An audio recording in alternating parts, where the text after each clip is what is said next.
Good morning, everybody. Thank you for taking time out of your day to see intro to Triage Investigator. I'm Richard Frawley. I'm the digital forensic specialist here at ADF Solutions, and I'll be running through today's webinar with you. A little bit about myself. I came to ADF 3 years ago, specifically for the major version change from version 3 to version 4. Been working with the tool ever since. Prior to that, I spent 22 years in law enforcement, 17 of those years as a forensic examiner and investigator.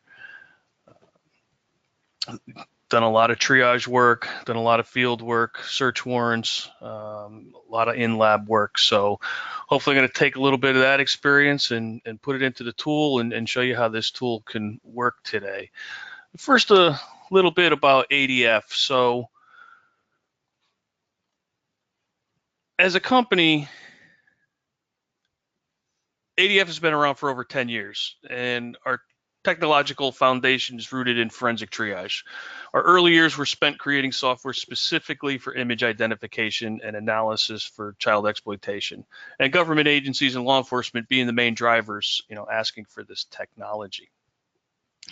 Our immediate value as a triage tool was in providing immediate on-scene intelligence, capture potential evidential information, and has since morphed into solutions that are easier to use for investigators and helping reduce case backlog.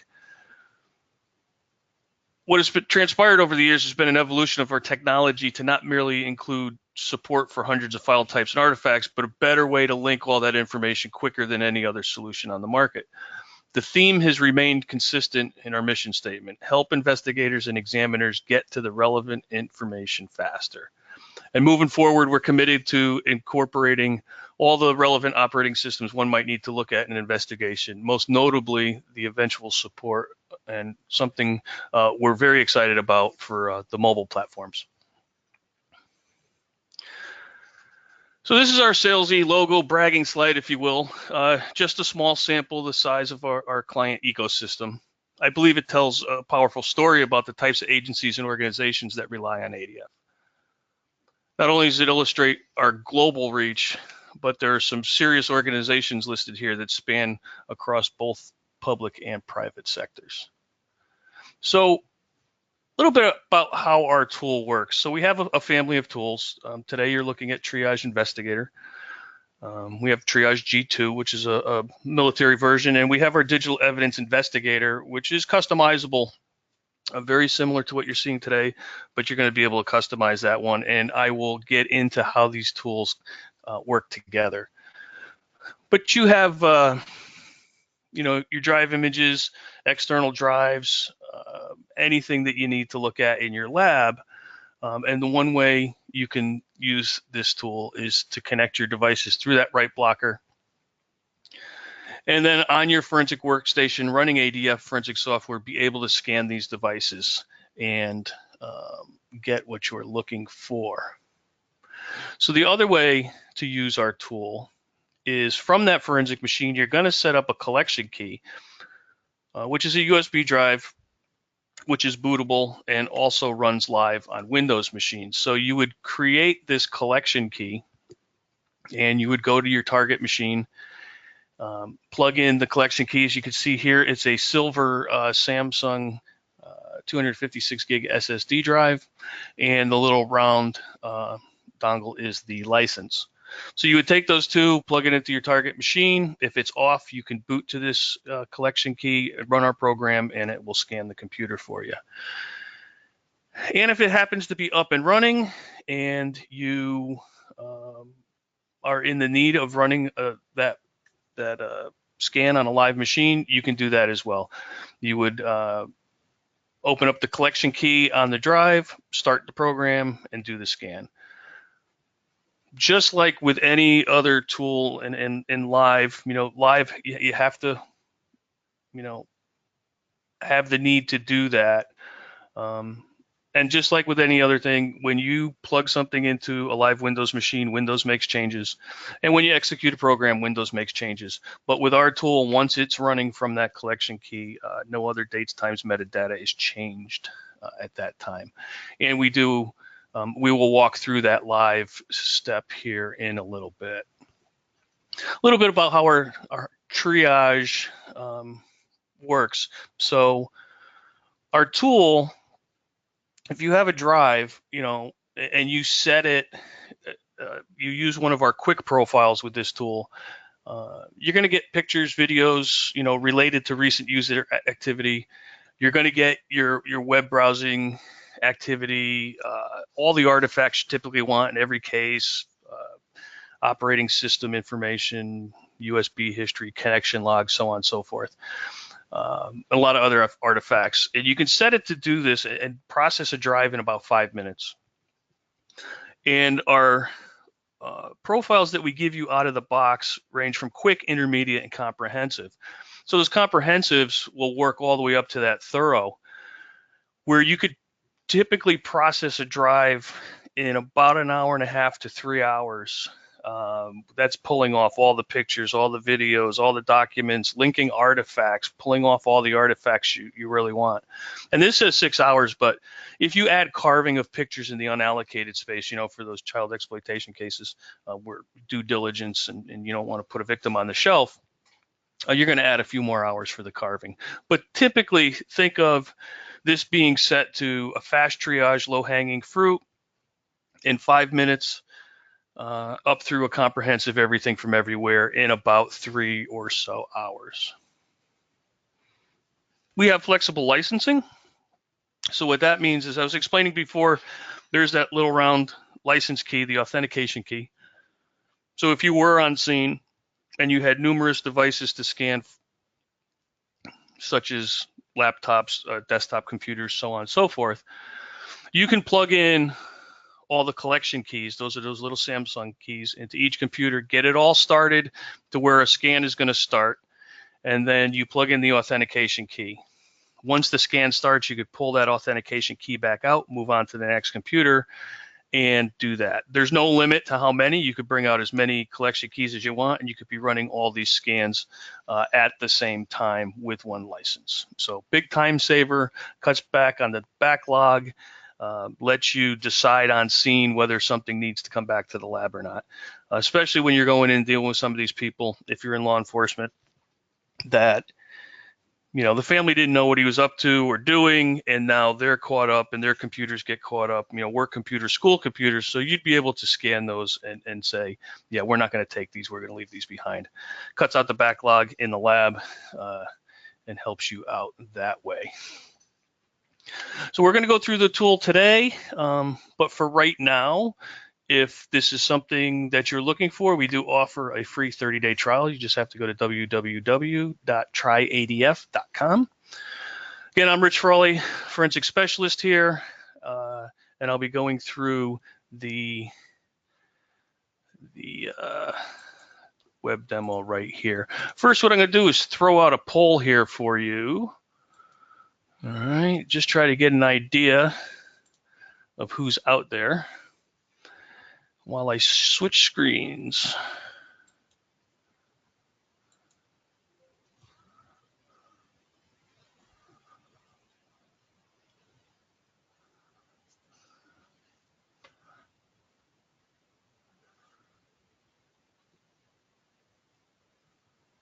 All right, so it looks like half your examiner and investigator together. That's the school that I came from. That's 17 of those years in law enforcement were spent being examiner and investigator. I see, about a quarter of you are just investigators, and we got another quarter that's other. So that's good. Thank you for taking part in poll number 1. Let me close that out. All right, this is Triage Investigator. We're going to get to that in a second. But first, forensics is ever evolving discipline where investigators, examiners, prosecutors, et cetera, we all need to be able to keep up with the current trends, the hardware, the tools, the volume of data a single case can generate is overwhelming sometimes. And it doesn't matter if you're an investigator involved in child exploitation cases or a task force involved with large scale incident response, or you're in the private sector doing internal investigations, so on. You're going to encounter numerous digital devices, and the volumes of data that needs to be searched, for actionable intelligence and relevant information, it could be, like I said, overwhelming. So taking that slightest bit of information indicating criminal activity and turning that into probable cause sometimes can be a daunting task. So the way we get to the results faster is to keep evolving along with the forensic discipline. Get to the evidence faster, getting to investigative resources faster, and getting to your results faster. That's what it's all about. Kind of early case analysis. Deciding where you are, how you're going to get there, and what you need to do. It's been said that 90% of the cases can be made with 10% of the data. And that stands in line with the phrase that, not all cases require a full-fledged forensic examination or that deep dive. How do we decipher if a case is going to require that full forensic examination? How do we determine if the information at hand could get us to a successful outcome sooner? It begins with good old-fashioned investigation, knowing where to look for the information. Over the last 15 years, triage has been more from the process of determining which devices may need further examination to a process of making on-scene decisions, based on that low-hanging fruit. So we also like to step it up and give you a little bit more information since you're there, to let you as an investigator have that information to move forward with. Triage has become an accepted practice in the forensic world, and it's widely used daily across the globe. Take it from the medical field, it's used to categorize the injured by the need to be treated first. It's looked at as the first step in an investigative process. By conducting triage on a powered-on computer, looking to identify those devices that are likely to contain items evidentiary value, it's going to allow for reduction of your backlog, finding that low-hanging fruit, making decisions on which computers to take or leave behind, collecting your volatile data first, and making decisions earlier in the investigative process instead of having to wait. So we're going to take a look at Triage Investigator, which is going to get us to that next step, allowing not only for the triage of a live system, but allows for the booting of powered down computers, whether it be a Mac, Linux, or Windows. It also allows for scanning of forensic image files. So if you have something that's come into the lab and it's already been imaged, you'll be able to scan those as well. And anything that's attached to your forensic machine, which we'll kind of go through here. So let me just launch another poll here for you, if you don't mind, before I start. We're only going to have a couple more of these, but Ken gives me an idea of who's out here and what the views are out in the field.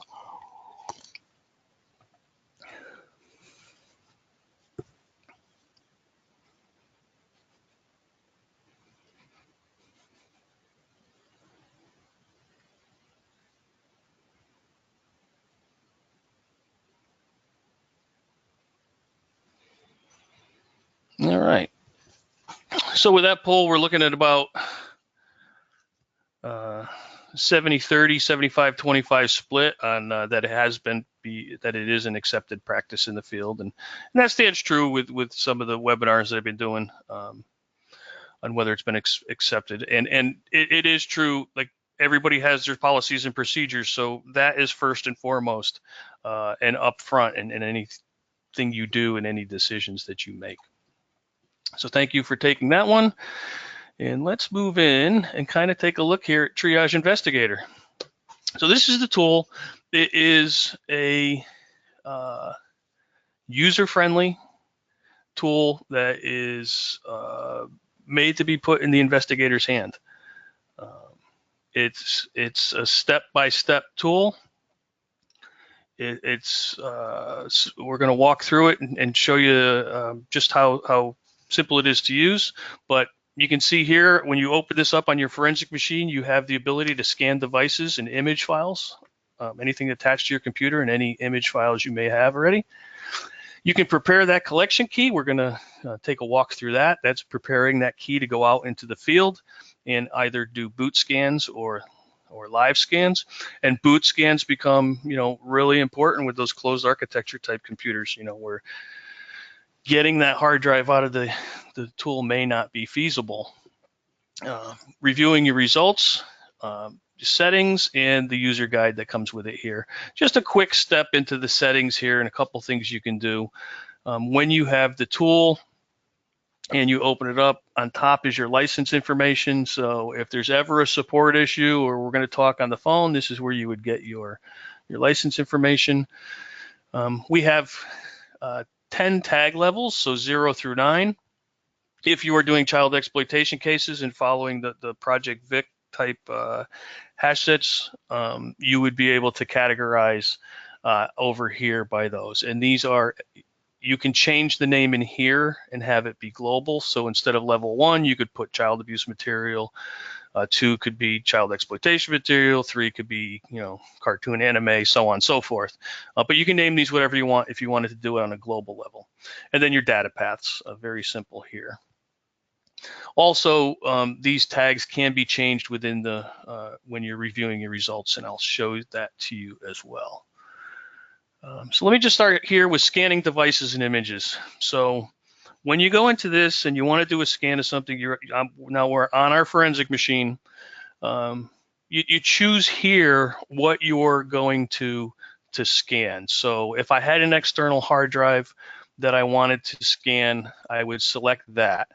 And then it asks you to connect that drive, so you're scanning the right piece of evidence. Same here, like with a flash drive. So let me just do this. And by choosing this flash drive, I'm going to show you a couple features that we have here. So throw in my flash drive. I know it's a storage drive that I want to look through here. I have auto open. You can see here it's BitLocker protected. So I would be able to put in the credentials if I had them.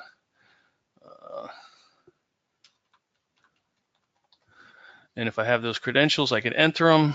It will unlock that drive for me. And now you can see I have just set that flash drive to be scanned. So here's our search profiles.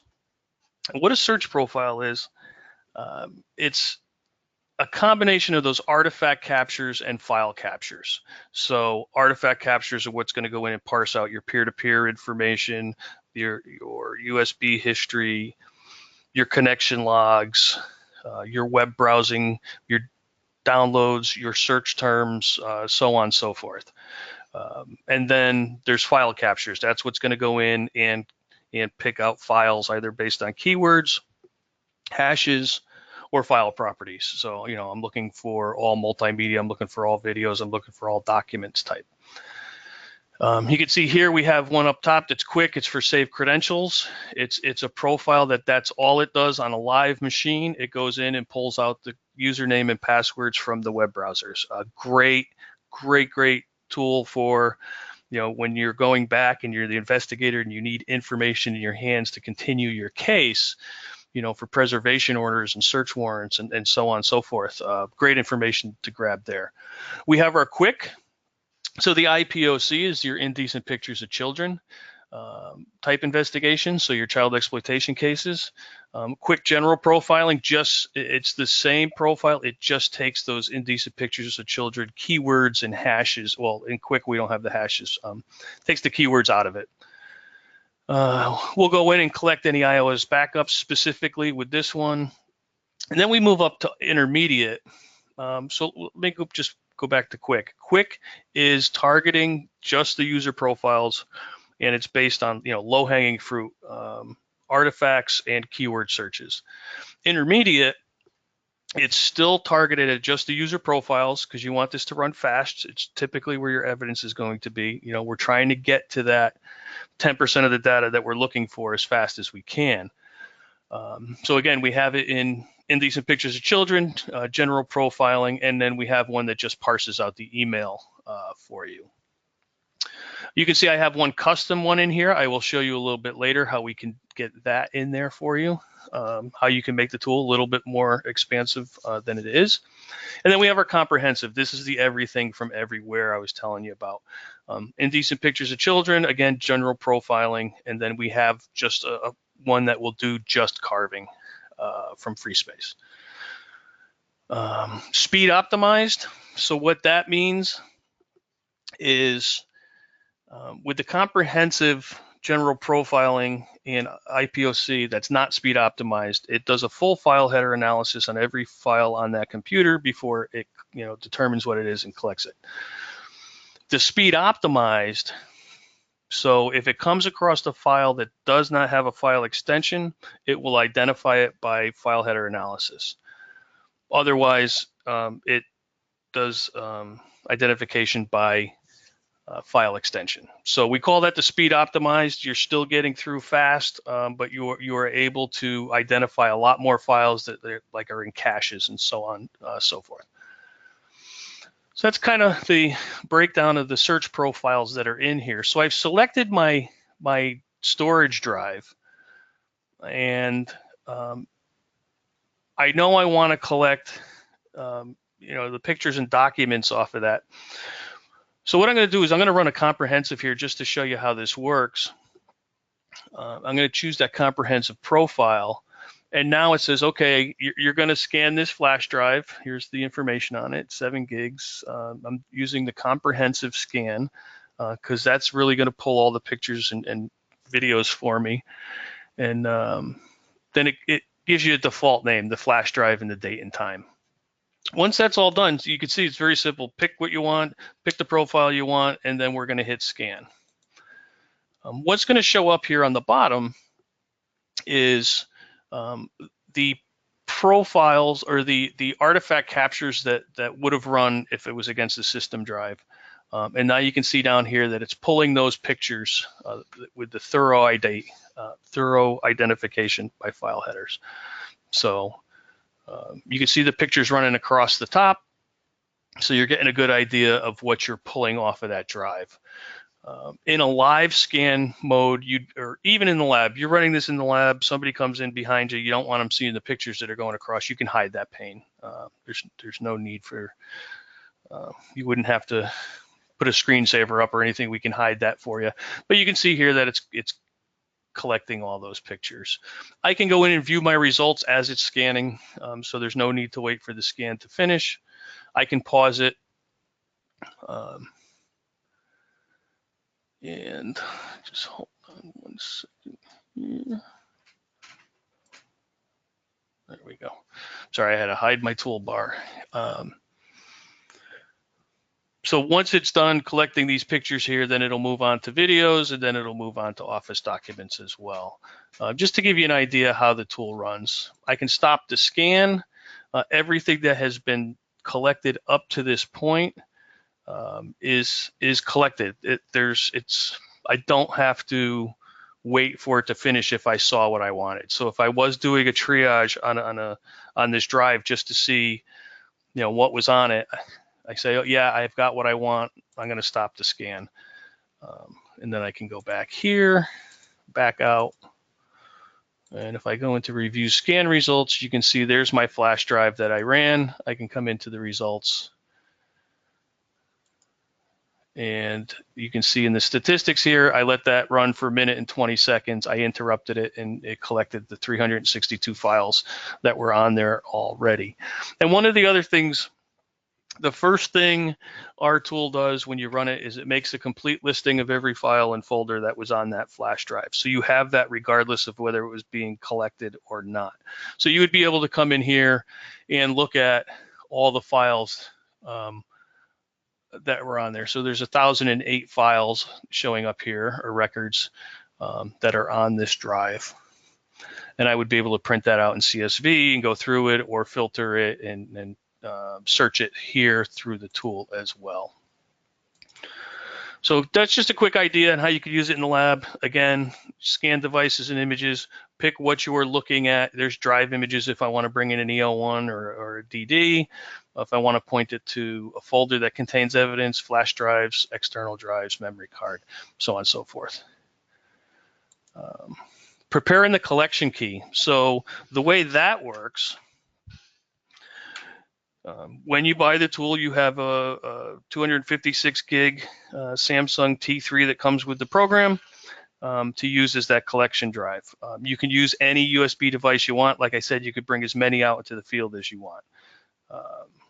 So what I would do here is go into prepare collection key,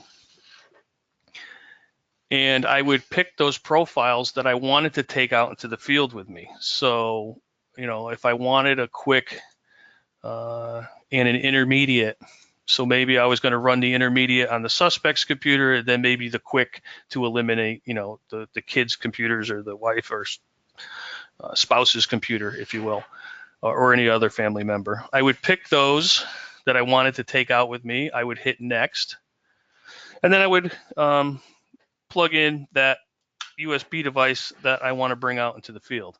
So you know you're going to be preparing the correct device, that you're not running it against, you're not preparing another device that you shouldn't be.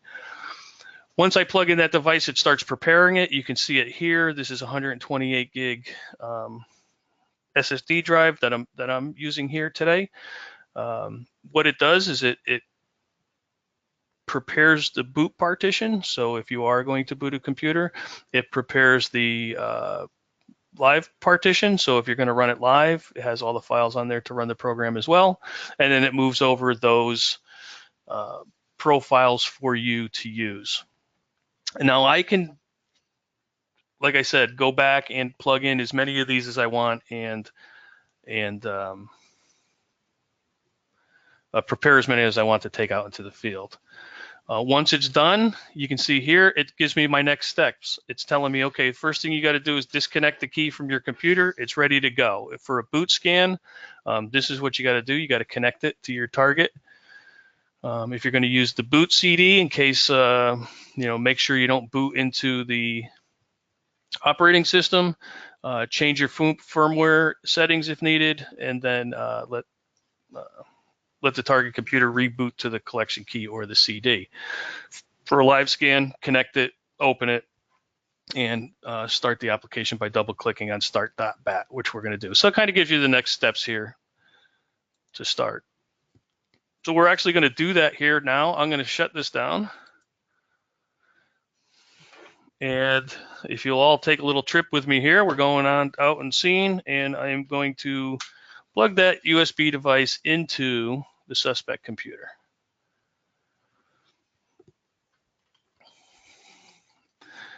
So you can see here that File Explorer opened the tool for I have auto run on, so it automatically opened it. If it didn't, if on your target machine it didn't, you just go to File Explorer, look for CKY, that's for collection key, and you execute the start.bat, and you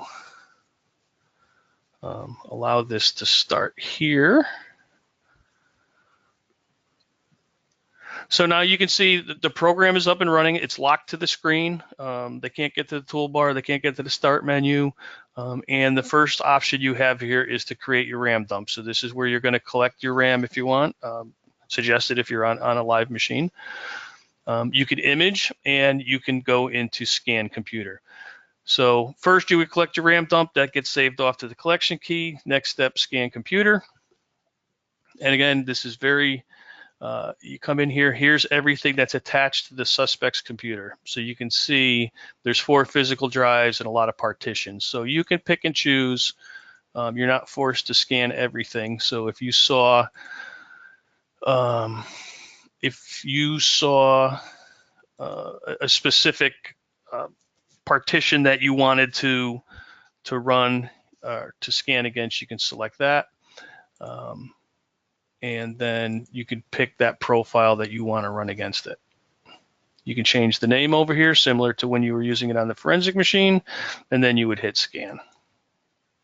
So you can see here, I didn't plug in my license file. And this is where I want to kind of show you. I can plug in that license file and the scan is going to start. Now I can pull that license file back out. You'll see the window closed there that I pulled it back out, and this scan is still running. So I can now take that license file onto another computer and start that scan. So this one's running, and now I got the next one up and running as well. You can see here it's parsing out the artifacts. It's already made a listing of every file and folder that was on that computer, on that partition. It's starting to parse out the information in there. You can see it's going through browser cache, 6 different browsers that are supported officially, but it will pull from some of the lesser known browsers as well. Once the artifact captures are done, it will go into the multimedia or file captures, if you will. You can see across the top that it's starting to collect files. You can see the pictures going across here. So if anybody ever does this with knock and talks, so you know, you're on a consent, even somebody brings something into the lab and you're doing it's on consent, and you're worried about, you saw how fast it works, but you can hide that pane again, like I was saying. So nobody can see. Typically you wouldn't want them, but if they happen to glance at the screen, you'd be able to hide that as well. You can see here, if I'm looking for visuals on this, I'm able to see the pictures go across the screen, but up here I have my indecent pictures of children, the keywords in the file name. I had 23 hits on that already. I'm pulling across files, and if I saw contraband on that, I would be able to if your decision is I see contraband, we're stopping, you can stop the scan. And like I said, everything that has been collected is on that key. There is no need for a post-scan analysis to move items over, say, oh, I want this, I want that. If you've asked it to be collected, it is on that drive and ready for you to pull and go. So you can see again, I stopped. It's in progress because I only backed out to view the results. So in 1:48 seconds, it grabbed those 941 files plus all the artifact records. I can come over here if I am doing some type of looking at some of the results here. So I wanted to go into my USB history because I'm on scene. I want to let everybody know, hey, there's kind of stuff you need to look for in this room. But I can also refresh my results as it's running. So I'm in here now in 2 minutes and 42 seconds. It's still in progress, and I've collected 1,900 files, and I can come in here and take a look at what's going on. And then I could back out and I'm back into this screen, or I could stop it. When you stop a scan or when a scan is finished, it will bring you into the results. And it's just optimizing the tables here for me. And it says here that it's finished. And I can back out to our home screen. And now you can see I have a review results. So I can come in here and look at those results of what was captured. So in 3 minutes, it captured 2,158 files and all those records. And I can come through on scene and look at my results and make decisions. So we have a pane that comes up on the bottom with all the properties, and then you have all the pictures here. This is our picture gallery to start with. You notice in the upper right-hand corner of these pictures, there's a little red magnifying glass with a warning sign. Those are showing that it's a hit on a keyword or a hash value. So being that this is a demo, you know, some of the file names were changed to match the child exploitation type cases. So your first indicator on scene is, hey, I want to look at, you know, I could filter here. I want to look at everything that's a match. And that's all. And you could set a filter right away and look at this and say, oh, yep, those are all contraband. And you can come in here, select them, and bookmark them right on scene and say, there we are. So there's my contraband. And do that. I don't think we collected video. We did collect videos already. So if I was on scene and I wanted to come through here, you could see some of the keyword hits are on child exploitation type keywords. So I can come in here and see that those what the keywords were. We collect frames. So when you're on scene, you want to know what's in these videos right off the bat without having to go through them. You can look at the frames. First frame, last frame, and 48 in between, and you could just arrow through these and get a pretty good idea of what is in those videos. It also collects the video metadata, if there is any as well. We have our global keyword list, so if you can come in here and look at those. We have a timeline. I'll get into that in a little bit. And when we go back, we have our file listing, scan log. So if that's what I needed to do on scene, was to run that scan, make my decision based on those, and then take it back, that's where I can stop. I can also do a little bit more analysis if I'm looking to make more of a decision. If I'm going to image it, I could do the imaging from here, or I can close down and take it back to the lab. So while we're heading back to the lab, I'm going to throw out another poll here. Just ask a really quick question on backlog.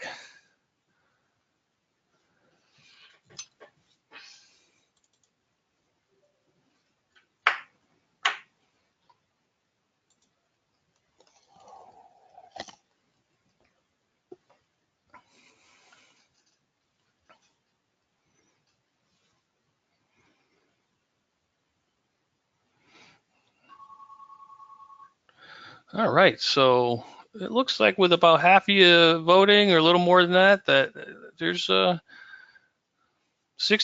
that have 6 weeks or more. That's quite a bit.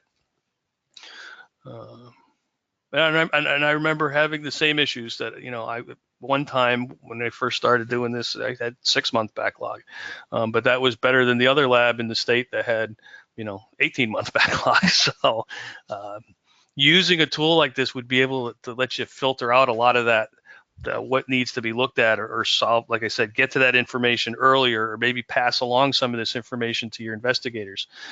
So let me just look at here. We're back at the lab. I start up my forensic machine and open up the program. I take that USB key, and if you're watching the screen here, I plug that in. And as soon as I plug that in, it backs it up to the computer. It automatically pulls it off and backs it up to the computer for me.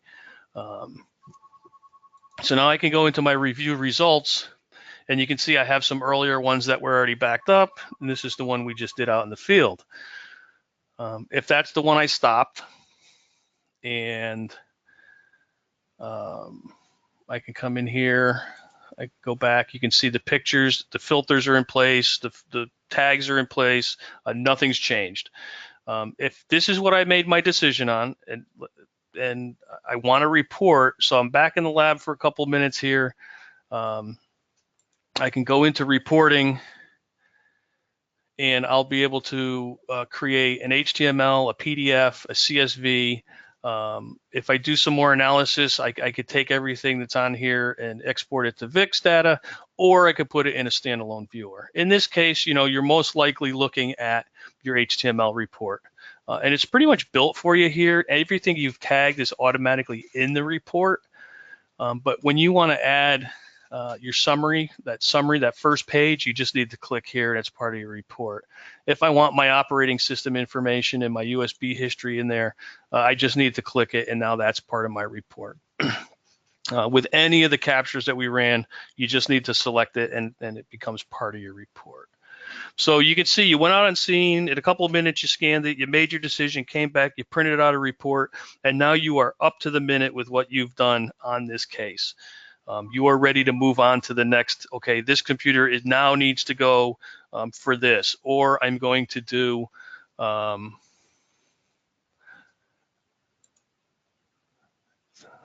thanks.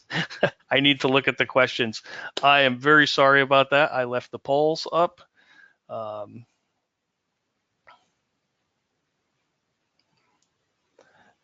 So like I said, I pulled it in, it automatically backed up. You can see here the filters are in place, the tags are in place.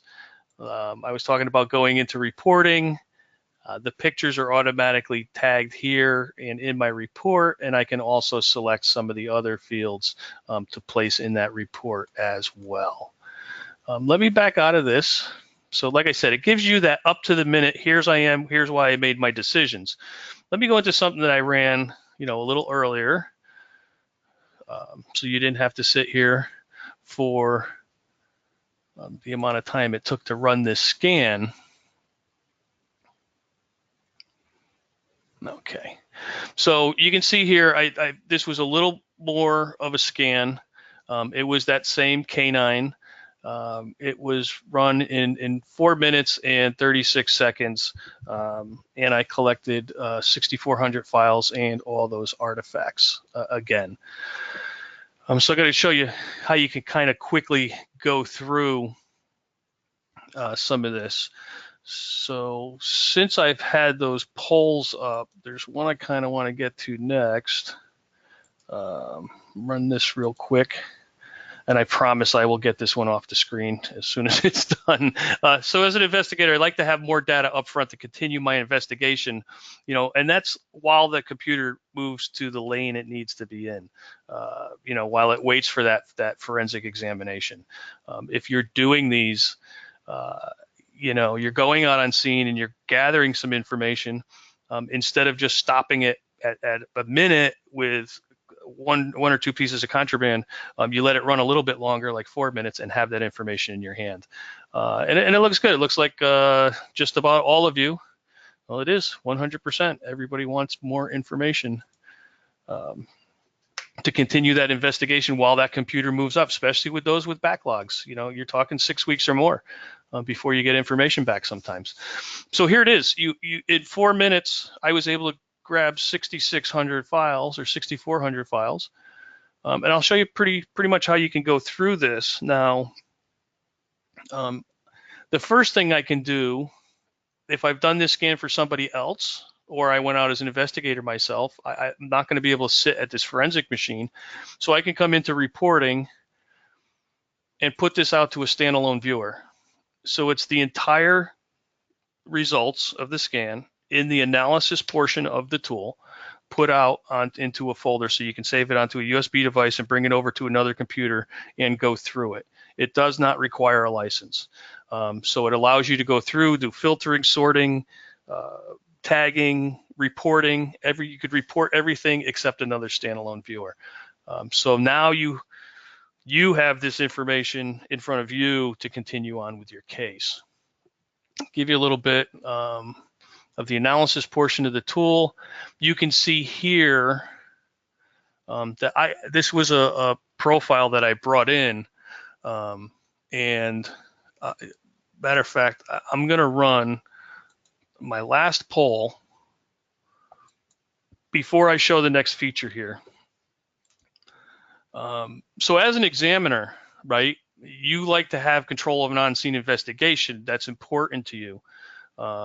So with this next feature I'm going to show, it kind of gives you that.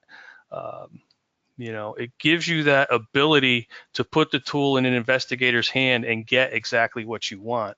So if you were to have, and let me step out of here, if you were to have our other tool, Digital Evidence Investigator, which is customizable, you can customize a profile and share it with somebody who has Triage Investigator. So you can go into Manage Search Profiles here. Hey, Rich. Sorry to interrupt. You're still showing your I'm still.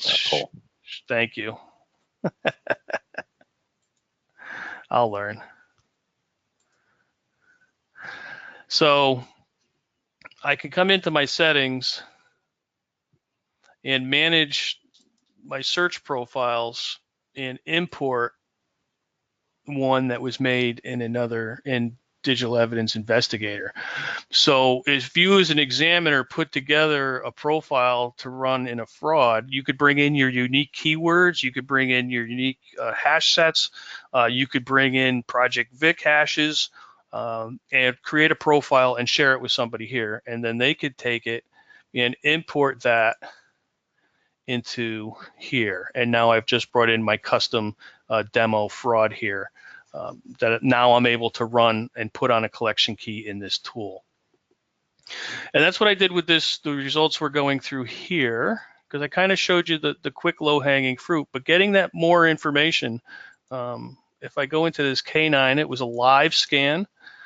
Like I said, it was set, this profile was set to automatically tag hash values and keywords. So the level ones, which would have been my contraband, you could see they automatically tagged and they showed up as the scan was going on. So visually I can see, hey, I've got contraband here. And I also, one of my unique keywords, which would have been my IP address, also got tagged here in this level 7. But again, going through, I can come through my pictures here. You can see everything that's automatically been tagged already with the red lines, and we have filters for every table that you're in. So I could go into my tags and say, I just want to see pictures that don't have a tag value. And now that's up. Now you can see the matches, and I could come in here and say, I just want to see my pictures that have matches, and hit yes. And now these are only the matches, and I can go through and, yeah, these are all contraband. There's different ways you can select them all, give it a level number. You can go through one by one with your space bar and select, or you can go through to any picture and hit the number of what you want to tag. You can customize your tag names over here on the side as well. So once I have that, I could turn off my matches again because they're tagged, and now I'm back into the amount of work I have to do. There are a lot of ways to filter these pictures out or in. If first generation is an issue, if you're doing those types of cases, and I'm sorry I keep resorting back to that because this is where a lot of the work is done, but I could come in here, and if you knew you had cameras were part of the seizure, you could look at all the pictures that have cameras in their EXIF data. If they've had serial numbers, coordinates here, so I come in here and say I want to look at just the pictures that have coordinates in them. I can filter that right away as well. Filters can turn on or off very simply. Videos, I kind of went through that with, first frame, last frame, 48 from in between. If you need to preview it, you can. There is a preview function here. You can also undock it into a separate window. In keywords, I kind of want to show you here with some of my keywords. I ran the name Shard Lake. He was a possible somebody trading pictures or communicating, or maybe it was somebody in an IP theft and they communicated back and forth. But you have the name. You can see my keywords here. I can go right to where the keywords are and what table they were found. So the email table, the messages, I can come in here and see that there was messages back and forth between these two and what the messages were. So a lot of different quick ways, as you can see, you have actionable intelligence that we bring you right to it fairly fast. Same with if I wanted to go to my anti-forensic traces, just to show you here, we have the keyword ran for CCleaner, and I can see I have 2 files here. I can see that, there's files in the browser cache that match that name. There's browsing history for it. I can go right to that browsing history and see what they were doing. I can see that it was downloaded, and I can also see that it's been installed. So I know right off the bat that, CCleaner is going to be an issue in this examination. I can also do that with cryptocurrency if it's there, remote access traces, social media, so on and so forth. It gives you, just with a quick look, you can tell that something's been done there. Keywords, yeah, let me go back up to the pictures. I want to show you linking artifacts. So I'm going to turn off this filter again. Bring me back up to the top where all my pictures were tagged.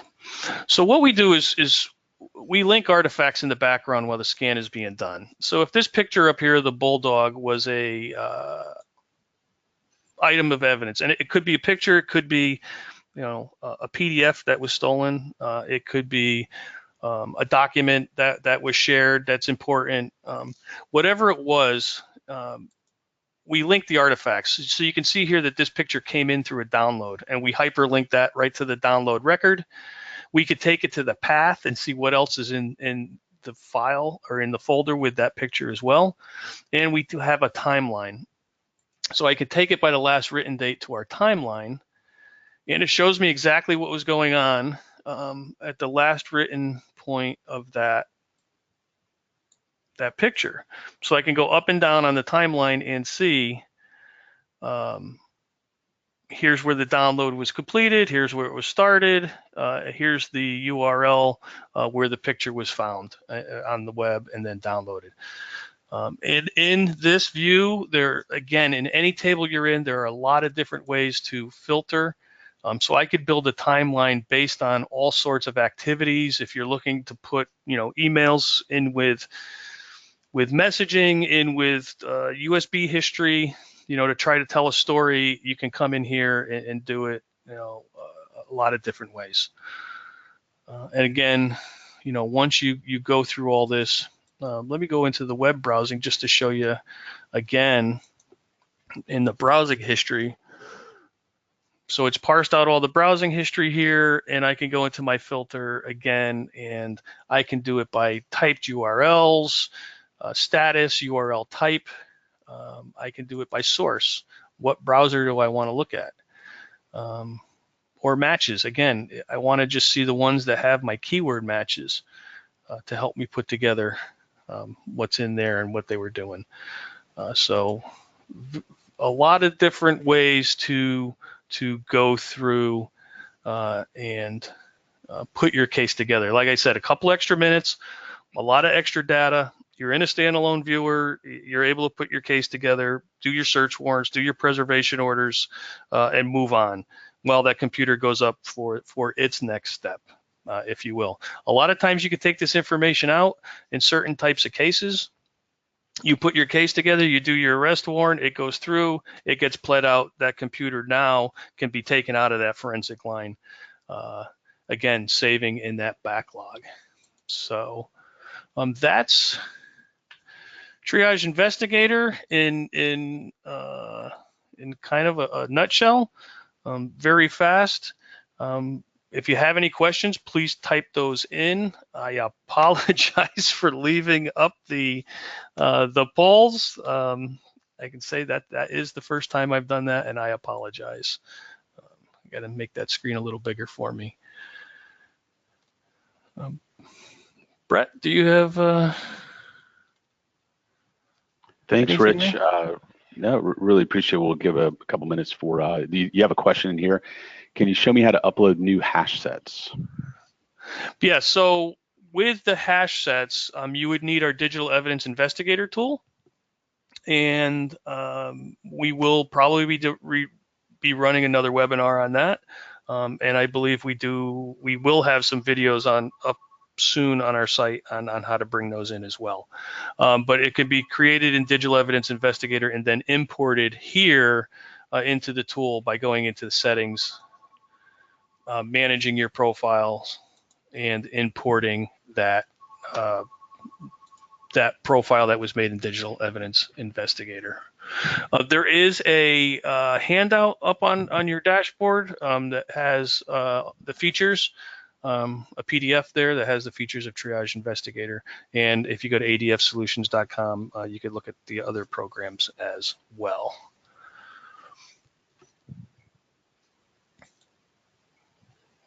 Rich, I'll put a link in the chat that gives everybody a link to the webinars page. So this is the main webinars page. By the way, this is Brett talking.